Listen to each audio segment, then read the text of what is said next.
My last name is Gordon. Where do you think this name originated from?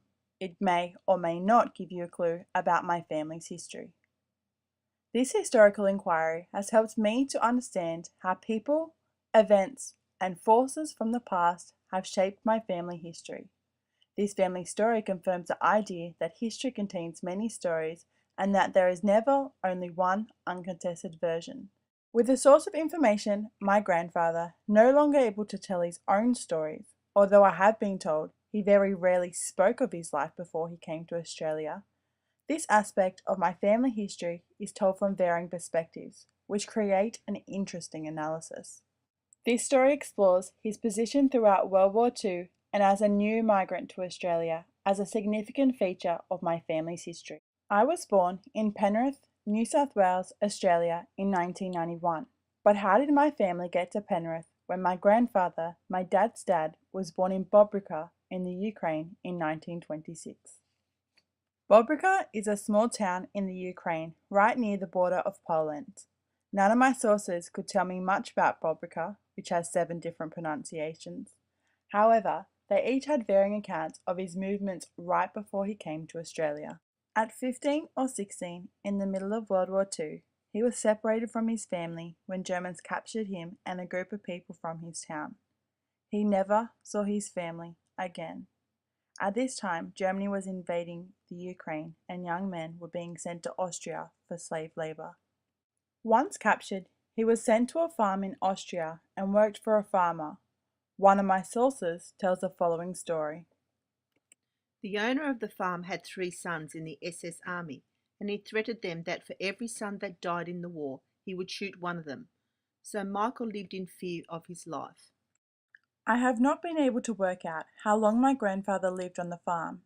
However, the same source says that they lived in the barn on the farm and could constantly hear the war was approaching.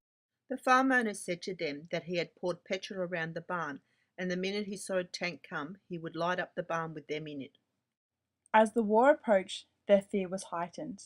However, one day they awoke to the barn doors opening, and to his surprise, it was the Americans who overnight had taken over the land. They had been rescued. He and his group were sent to a refugee camp. I was not able to find out the location of this camp, however, it was within Austria. I did find out a few interesting things. He was expecting to be sent back to the Ukraine, but the Americans offered resettlement to either South America, Canada, or Australia. Another source states that He chose Australia because he had never heard of Australia before.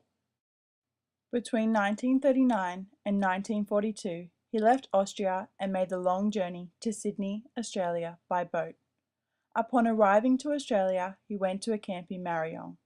I wish I knew more about what this camp involved and how it assisted him in assimilating. My research suggests that at this time in Australia, more than 170,000 of the 1 million European displaced persons were accepted into Australia as refugees from war-torn Europe. They arrived under the mass resettlement scheme for displaced people. His first job was his involvement in building Warragamba dams, with its continuing construction beginning in 1953. World War II had put a halt to its progress.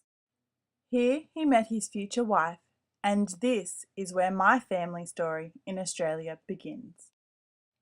I began by asking you to think about the origin of the last name Gordon. So whilst my father's father is from the Ukraine, he has a surname that originates from Scotland and France. Whilst my grandmother insisted that his birth certificate said Michael Gordon, other family members have a sneaky suspicion that upon arrival to Australia, he changed his name. My grandfather was a part of Australia's growth in immigration after the Second World War, where Australia's population almost doubled from 7.5 million to 13 million. This period of war and migration had a significant impact on the change and continuity of Australian society.